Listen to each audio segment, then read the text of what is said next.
ઇવનિંગમાં એટલે કે સાંજના મારા ઘરનો માહોલ શું હોય છે ખબર છે? આવી રીતે રાજવીર ભણતો હોય અને આ ભણાવતા હોય મેડમ, પછી ખાવા પીવાનું એ બધું આમ બેઠા બેઠા કરે ને ભણાવે ને આ આ આ કોન્સ્ટન્ટ કરીએ ને ત્યારે જઈને છોકરાઓ હોશિયાર થતા હોય છે, કોન્સ્ટન્ટ.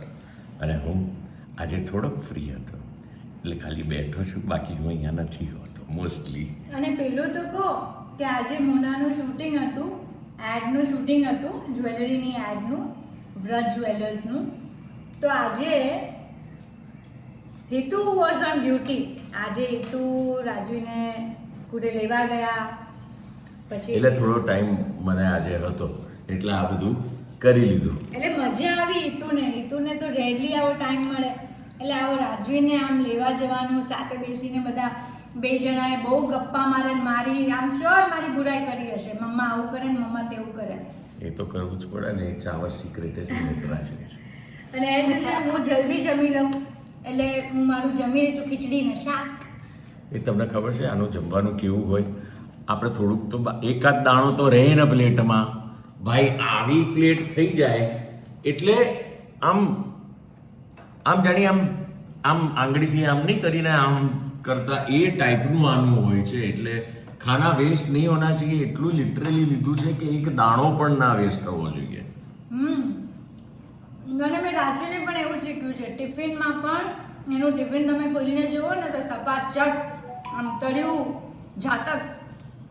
દેખાતું હોય, એટલું મસ્ત જમીને આવે. એટલે એવી રીતે જમવાનું અને બાળકોને પણ એ રીતે શીખવાડવાનું કે અનાજનો વેસ્ટ ન થવો જોઈએ, એક એક દાણો પણ કિંમતી છે. એટલે હું તો આમ તળિયા ઝાટક એટલે આમ ભેજાય તળિયા ઝાટક થઈ જાય હો પછી. બાપરે, આ એકદમ દેશી સ્ટાઇલ ખાવાની છે. આનું અસલી જે દેશીપણું છે ને એ પછી બહાર આવી જાય છે. જ્યારે અમે કોઈ 7 સ્ટાર હોટલમાં પણ જઈએ ને જમવા, આમ હાઈ ક્લાસ હોટલો 5 સ્ટાર હોય કે 7 સ્ટાર હોય તો પણ, ફોરેન હોય કે ગમે ત્યાં, તો પણ એની સ્ટાઇલ તો ખાવાની, અને એને ઇન્ડિયન ફૂડ જ વધારે ગમે છે. મને ઇન્ડિયન જ ભાવે. એમાં ખીચડી શાક મળી જાય ને સાંજે 7 વાગે, આહા મજા આવી જાય. સવારે 4 રોટલી અને બપોરે દાળ ભાત અને કોઈક શાક, મજા આવી જાય. Life sorted. આપણને કંઈ બીજું ફેન્સી જોઈતું જ નથી. ક્યારેક મન થાય ત્યારે પાણીપુરી સેવપુરી ખાઈ લેવાની. બધી રીતે મોડર્ન, ખાવા પીવામાં સાવ દેશી છે મારી વાઈફ. હા, એમાં જ મજા છે અને એમાં જ હેલ્થ સારી છે. બધા મને પૂછે છે તમારી હેલ્થનું રાઝ કયો? તો આ છે રાઝ. તમારી સ્કિનનું રાઝ કયો? બધા જ પૂછે છે. એટલે આ છે મારું ડિસિપ્લિન લાઈફ. એટલે કદાચ મારી હેલ્થ અને મારી સ્કિન સારી છે. એટલે સાંજે વહેલા ખાઈ લે, 7 સાડા 7 થાય ને ત્યારથી તો આમ કે જમવાનું છે. સાંજે 7 વાગે જમવાનું, સવારે 6 વાગે ચા ને મારી રોટલી, અને બપોરે 12 વાગે લંચ, અને સાંજે 4 વાગે જો મન થાય તો ચા પીવું. એમાં પણ રાજવીર મને ગુસ્સે થાય, બીજી વાર ચા પીવાય.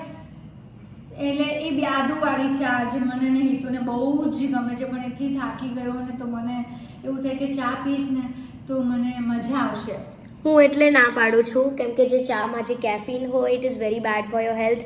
And the viewers who are watching this video, હું બી સજેસ્ટ કરું છું કે તમે ચા ના પીવો. આ અમને લોકોને ચા કોફી આ બધું કેફીન વાળું પીતા રોકતો હોય છે મારો બેટો. અને એની નાની જો ભૂલથી કોઈ સોફ્ટ ડ્રિંકની ચાખી પણ લીધી ને તો હાથ ધોઈને પાછળ પડી એટલે જાય. મારા મમ્મીને છે ને આમ સેન્ડવિચ ખાય કે પાવભાજી ખાય તો ત્યારે થોડીક થમ્સઅપ કે કોઈક આમ સોફ્ટ ડ્રિંક આટલીક જ આમ પીવે ને તો એટલું બોલે, નાની આવું પીવે છે, આ તો ના પીવાય, આ તો હાડકાને ગળાવી નાખીને શું સાયન્ટિફિક રીઝન્સ આપી દે કે આપણને ક્યારેય આ પીવાનું મન ના થાય. બાપરે બાપ. અને હું પાણીપુરી ને બધું તમને ખબર છુપાઈને આમ ખાતી હોઉં કે મને આવીને લેક્ચર આપશે, હોટલમાં ઠોસા મારે, મમ્મા આ તું શું ખાય છે. Panipuri is junk food. It's item that is junk. તો એ બી હું સજેસ્ટ કરું છું કે એ બી ના ખાઓ.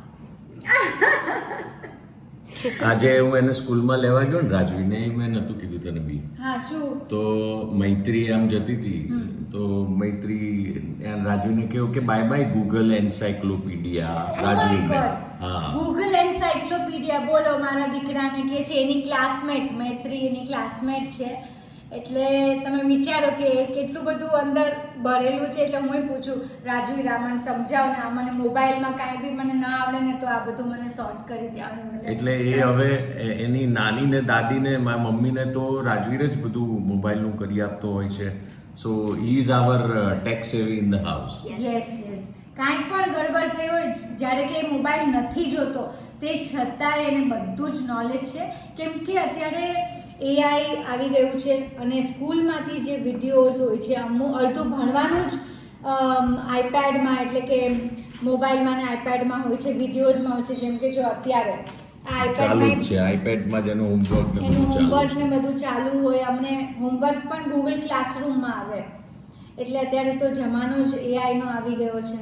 એટલે એ એટલો બધો ટેકનો સેવી થઈ ગયો છે કે બુક્સ વાંચવાનું બંધ નથી કરવાનું. મમ્મી પણ આવી ગઈ જો, એટલે મમ્મી મમ્મી ઉપર જાય છે કે આવી. ક્યાં જાય છે? મમ્મી ક્યાં જાઓ છો? હા કિચનમાં જાઓ છો ને તમારું ને મારું મમ્મી માટે લિફ્ટ રાખેલી છે હો ઘરમાં. હવે કોઈ જ હું ને મુના નથી વાપરતા. અમે લોકો સ્ટેર્સ વધારે આ ઉપયોગ જો આ કરીએ છીએ. પગથિયા છે ને એ પગથિયા Stairs. જ પણ દિવસ- મમ્મી માટે લિફ્ટ છે અને પેલું નીનું કરેલું હતું ને એટલે જસ્ટ. અને બુકની વાત કરી તો આ બુક બતાવી. અત્યારે જો હમણાં રાજવીર બુક વાંચતો તો પછી થોડીક વાર બ્રેક લે, પછી થોડીક વાર બહુ અઘરું બાપા આનું બોલ એના અક્ષર બતાવવા છે, રાજવીરના અક્ષર ના વધારે લખેલું બતાવો, વધારે લખેલું એટલે આમ એટલે આ શું કામ કોઈ શો ઓફ કરવા નહીં, બીજા બાળકોને પ્રોત્સાહન મળે એટલે બતાવીએ છીએ કે આટલું નીટ એન્ડ ક્લીન ઓર્ગેનાઇઝડ લખાણ આવું બાળક કરે એટલે બીજા બાળકોને I am થાય કે really અમે proud પણ of કરીએ. Rajveer, the way he writes, the way he studies, and the way he is taking care of his education.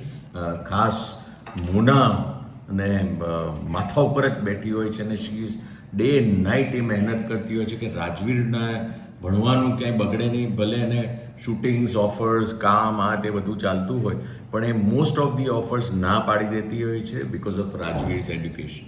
Yes કેમ કે અત્યારે બાળકને આપણી જરૂર છે.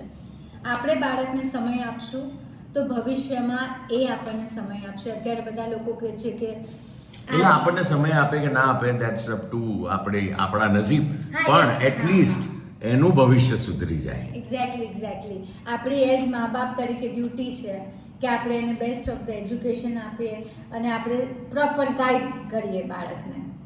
બાકી રેડી રહેજો, રાજવીરે આવી રહ્યો છે પિક્ચરમાં. હમણાં અમે શૂટિંગ કરી લીધું છે.